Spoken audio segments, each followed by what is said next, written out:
Hello everyone, कैसे हो आप सब लोग। आई होप आप सब लोग बढ़िया होंगे। और सबसे पहले तो सॉरी यार, क्योंकि मेरे एग्ज़ाम चल रहे थे, प्रॉफ एग्ज़ाम, तो मैं वीडियो नहीं बना पाया कोई भी। तो आज मैं वीडियो बना रहा हूँ, ये काफ़ी टाइम बाद। आज आज की जो वीडियो है वो नीट एस्पिरेंट्स के लिए है बेसिकली। क्योंकि बहुत से बच्चों के मेरे पास मैसेज आए, कमेंट्स आए कि भैया बायो को आप कैसे पढ़ते थे। लाइक बायो में बहुत से टीचर कहते हैं कि बिटवीन द लाइंस पढ़ो, ठीक है। और फिर खुद से टीचर एक्स्ट्रा पढ़ा देते हैं, तो फिर वो कैसे कवर करना है। बायो में जो साइड में पेज पेज के साइड में जो जगह होती है ना, उसको कैसे यूटिलाइज़ करना है, और जो एक्स्ट्रा चीज़ें हैं उनको कैसे कवर करना है। तो आज की वीडियो में मैं वही सब बताने वाला हूँ, ठीक है। तो सबसे पहले तो एक चीज़ समझो कि बायो में ना बिटवीन द लाइंस पढ़ने का मतलब ये नहीं है कि बीच में आपको कुछ लिखना है फिर पढ़ना है। बिटवीन द लाइन पढ़ने से मतलब ये है कि आप, जैसे कुछ टर्म्स होते हैं, जैसे जनरली लिखा है कहीं भी, या फिर मोस्ट ऑफ लिखा है कहीं भी, तो वहाँ पे आपको थोड़ा कॉन्शियस हो जाना है। फॉर एग्ज़ाम्पल मैं अगर आपको दूँ, तो आप जैसे एक सेकंड, मान लो ये है चैप्टर। चैप्टर है आपका आपका चैप्टर है एक्सक्रीटरी है, ठीक है। तो इसमें अब आपको पढ़ना है कि भैया बिटवीन द लाइंस का मतलब क्या है। लिखा हुआ है, ammonia as it is readily soluble is generally excreted by diffusion across the body surface और through gill surface in fish as ammonium ions, ठीक है। अब यहाँ पे लिखा हुआ है कि जनरली ये आपकी जो बॉडी सरफेस है उससे डिफ्यूजन के थ्रू आउट होती है, यानी जनरली जो एक्सक्रीशन है अमोनिया का वो बॉडी सरफेस के थ्रू होता है, ठीक है, अमोनियम आइन की फॉर्म में। अब गिल सरफेस से होता है फिशेस में। तो यहाँ पे आ गया जनरली वर्ड। तो अब आपको ये स्टेटमेंट में क्वेश्चन मिल सकता है कि always excreted as a like by the process of diffusion through the body surface.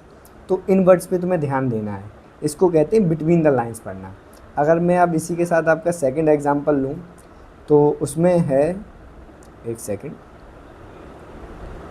जैसे एग्जांपल्स ले लिए, मान लो मैंने चैप्टर मैंने खोला कोई भी रैंडम, जैसे, तो मैंने चलो अब सेकंड एग्जांपल ले लिया, किसका, एनिमल किंगडम का ले लिया, ठीक है।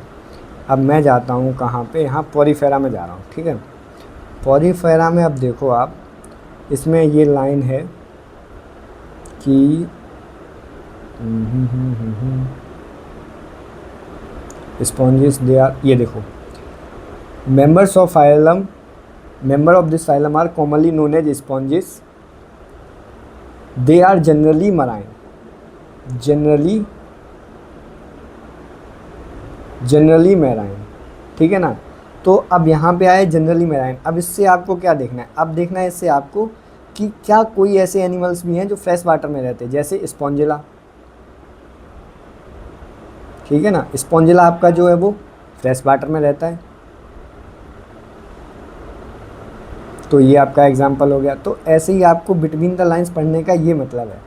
अब जैसे कि लिखा हुआ है उसमें कि एक और चीज़ लिखी हुई है ऐसे ही, ये देखो, फाइलम सिलेंट्रेटा मोस्टली मराइन। तो आपको पता होना चाहिए कौन सा फ्रेश वाटर भी है ना। जैसे हाइड्रा आपका फ्रेश वाटर होता है, ठीक है ना। तो ये चीज़ आपको ध्यान रखनी है कि इन वर्ड्स पे आपको फोकस करना है, और इन्हीं एक्सेप्शंस को या इन लाइंस को थोड़ा सा ध्यान रखना है, क्योंकि इसमें जनरली आपको कंफ्यूज कर सकते हैं। अब दूसरी चीज़ आती है कि मैं कैसे चीज़ों को कवर करता था। तो जैसे मैं दिखाता हूँ अपनी एनसीईआरटी में, है ना। तो ये है मेरी एनसीईआरटी। वैसे तो मेरी एक और एनसीईआरटी थी जो कि बहुत ज़्यादा गंदी हो रखी थी, तो वो मैंने रख दी है। ये मेरी दूसरी एनसीईआरटी है, जिससे मैंने, जब मेरा सिलेक्शन हुआ था, मैंने 2024 में पढ़ी थी।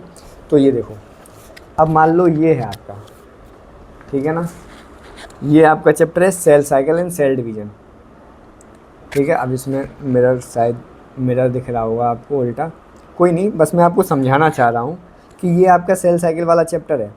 तो इसमें आपने यहाँ पे पढ़ा। अब मैंने ये साइड में लिख रखा है, ये मैंने क्या लिख रखा है क्या जो इसमें वही मैंने इधर लिख रखा है? नहीं, इसमें मैंने वो चीज़ें लिख रखी हैं जो आपकी इस बुक में नहीं है लेकिन एग्ज़ाम पॉइंट ऑफ व्यू से इम्पॉर्टेंट है।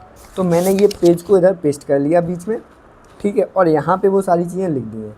और दूसरी चीज़ मैं क्या करता था, अगर मेरे को कोई चीज़ याद नहीं होती थी तो मैं उसको फ्लो चार्ट की फॉर्म में या फिर अपनी टिप्स एंड ट्रिक्स जो भी मुझे उसको याद रखने में हेल्पफुल होती थी, तो मैं उसको यहाँ पे पेज ऐसे, जैसे ये पेज है, ऐसे पेज लगा के और उस पेज पे उन टिप्स को या उन ट्रिक्स को लिख लेता था और आगे उनको कैसे याद रखना है वो भी लिख लेता था। तो मैं ये 2 तरीके यूज़ करता था। और तीसरा आपका ये हो गया कि इस वाले स्पेस को कैसे यूज़ करना है। तो इस वाले स्पेस में मैं ज़्यादातर वो चीज़ें लिखता था जो मैं भूल जाता था, ठीक है, या फिर वो चीज़ें लिखता था जो लाइक मेरी गलत हो गई हैं एग्ज़ाम में या भूल जाता हूँ, तो मैं यहाँ पे वो चीज़ें लिखता हूँ। टिप्स एंड ट्रिक हो गई या लर्न करने का कोई तरीका हो गया या कोई ऐसा लाइक निमोनिक हो गया, तो मैं उसको यहाँ पे पेज चिपका के लिखता था, ठीक है। मैं ऐसे एनसीईआरटी पढ़ता था और पूरी एनसीईआरटी को लेके ऐसे हाईलाइट करने नहीं बैठ जाना। जैसे ये देखो, मैंने बहुत कम जगह पे हाईलाइट किया हुआ है, ठीक है।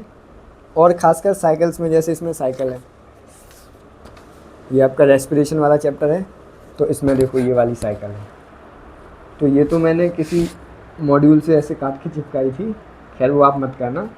तो ये है साइकिल। तो मोस्ट ऑफ चीज़ें अगर कोई साइकिल वाली है तो कोशिश करो उसी साइकिल में लिख लो सारी चीज़ें, कौन सा एंजाइम है, कौन सा इनहिबिटर है उसका, उसी साइकिल में लिख के आप याद करो, ठीक है। ये हो गई अपना एनसीईआरटी कैसे पढ़ना है बायो का, ठीक है। अगर कोई और कोई डाउट हो तो आप पूछ सकते हो, मैं उस पर वीडियो बनाता हूँ। तब तक के लिए बाय, टेक केयर।